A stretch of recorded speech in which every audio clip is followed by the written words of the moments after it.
जन्माष्टमी पर्व को भगवान श्री कृष्ण के जन्मदिन के रूप में मनाया जाता है। यह पर्व पूरी दुनिया में पूर्ण आस्था एवं श्रद्धा के साथ मनाया जाता है। जन्माष्टमी को भारत में ही नहीं बल्कि विदेशों में भी उल्लास से मनाते हैं। श्री कृष्ण युगों युगों से हमारी आस्था के केंद्र रहे हैं। वे कभी यशोदा मैया के लाल होते हैं तो कभी ब्रज के नटखट कान्हा। ऐसा कौन होगा जिसने भगवान श्री कृष्ण की बाल लीला को नहीं सुना होगा। और बाल लीला में विशेषकर माखन चोरी लीला। माखन चोरी लीला कृष्ण ने इसलिए की क्योंकि गोपियां कृष्ण से प्रेम करती थी और कृष्ण अपनी लीला के माध्यम से उन्हें प्रेम देना चाहते थे। कृष्ण ब्रज में नित्य ऐसी लीला करते रहते थे। आज एक बड़ी सुंदर लीला आप देखिए और सिर्फ देखिए नहीं, उसका आनंद भी लीजिए। भगवान श्री कृष्ण बचपन से ही नटखट थे। जितना वो नंद बाबा और यशोदा जी को परेशान करते थे, उतना ही वो गांव वालों को भी अपने नटखट अंदाज और लीलाओं के साथ परेशान करते थे। कृष्ण अपने दोस्तों के साथ गांव वालों का माखन चूरा खा जाते थे, जिसके बाद गांव की महिलाएं कृष्ण की शिकायत लेकर पहुंच जाते थे। तब उन्हें अपने माँ की डांट खानी पड़ती थी और कृष्ण उसका भरपूर आनंद उठाते थे।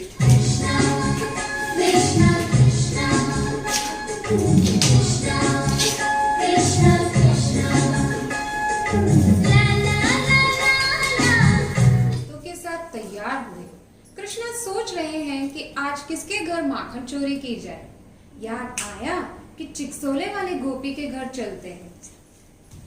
कृष्ण सुबह सुबह पहुंच गए और जोर जोर से दरवाजा खटखटाने लगे। गोपी ने दरवाजा खोला तो श्री कृष्ण खड़े देखा। बाल बिखेर रखे थे, मुंह पर उबासी थी। सुबह सुबह यहाँ कैसे? गोपी क्या बताऊं, आज मैया ने कहा तू चिकसोले वाले गोपी के घर चले जाओ और उनसे कहना हमारे घर में संत आ गए। मैंने तो ताजा माखन निकाला नहीं। चिकसोले वाली गोपी सुबह में उठ जाती है, ताजा माखन निकाल लेती है और उनसे कहना 1 मटकी माखन दे दो, बदले में 2 मटकी माखन लौटा दूंगी। अच्छा तुम रुको, मैं अभी माखन की मटकी लेके आती हूँ और मैया से कह देना कि लौटाने की जरूरत नहीं है, संतों की सेवा मेरी तरफ से हो जाएगी।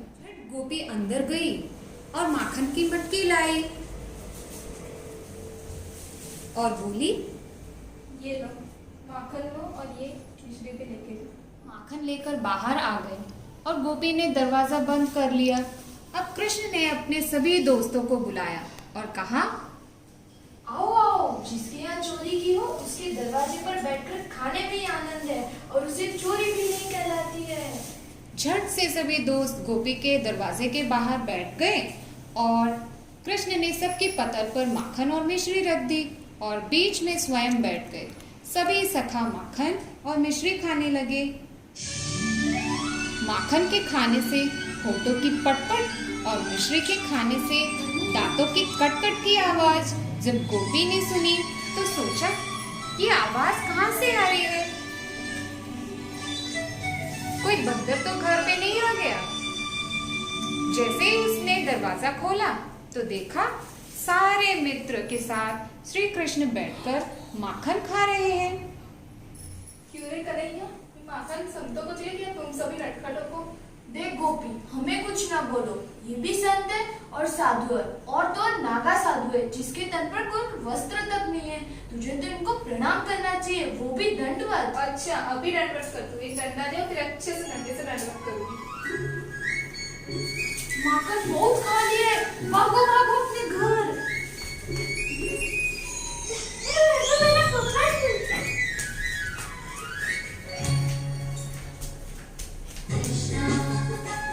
इस प्रकार भगवान ब्रज में सुंदर लीला कर रहे हैं और सबको अपने रूप माधुर्य से सराबोर कर रहे हैं। कृष्ण रोज गोपियों के घर माखन चुराने के लिए जाते हैं। साथ में उनकी मित्र मंडली भी होती है। गोपियां प्रतिदिन लाला की शिकायत लेकर माँ यशोदा के पास जाती थी।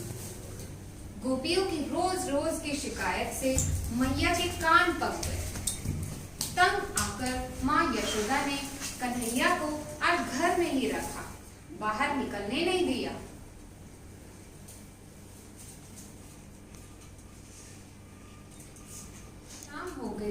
गोपियों को कान्हा का दर्शन नहीं हुए तो सभी गोपियां सोचने लगी, आज कन्हैया है कहाँ?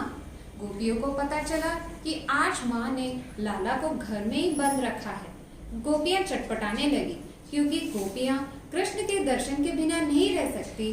तो गोपियां सभी मिलकर उल्हना देने के बहाने नंद के द्वार पर गई।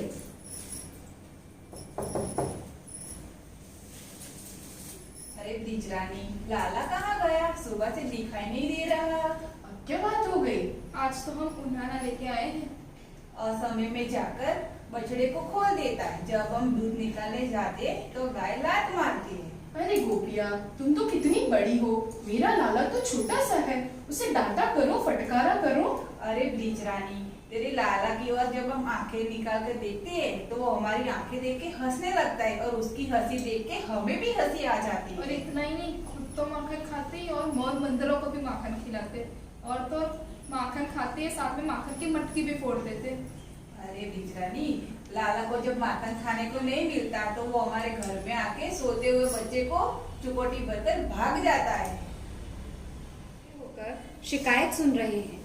मैया ने लाला का हाथ पकड़ा और बोली, अरे देख कान्हा, ये सारी गोपियां तेरी शिकायत करने आई है, तो इनके यहाँ जाकर माखन चुराता है। कृष्ण मन ही मन बोले, आज तो अकेला पड़ गया हूँ, कोई सखा भी साथ नहीं है। जितना समझाऊंगा उतना मुसीबत में पड़ूंगा। देख कान्हा, चोरी करनी बुरी बात है और वो भी माखन की चोरी नहीं करनी चाहिए। मैया, ओ मैया, मारते जाना मैया। ना मैं चोरी कीनी मैया, ना मैं चोरी कीनी मैया, ना तेरा नाम लगाया मैया मोरी, मैं नहीं माखन खाया नी मैया मोरी, मैं नहीं माखन खाया। मेरे कान्हा को कुछ मत कहो, कि बड़ी मुश्किल से मुझे मिला है। तुम्हारा जितना माखन खाया है मैं तोल तोल तुम्हें लौटा दूंगी। ऐसी बात नहीं यशोदा, ये तो हमारा भी लाला है, केवल आपका ही नहीं सारे ब्रिज का लाला है। यशोदा, उन्हाना देने के बहाने हम इनका दर्शन करने आए थे। उन्हाना तो केवल एक बहाना था। कोई किसी के बाल पर मरता है, कोई किसी की चाल पर मरता है, कोई किसी के गाल पर मरता है, पर हम तो बस नंद के लाल पर ही मरती हैं। ये हमारा जीवन धन है, लाला के साथ हमारा जीवन धन्य है।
Kenna ma'am as Krishna, Dhwani ma'am as Yashoda, Hiran as Gopi, Asha as Gopi, Jaideep and Shaurya as Krishna's friend, and myself, Chitra, narrator of the story.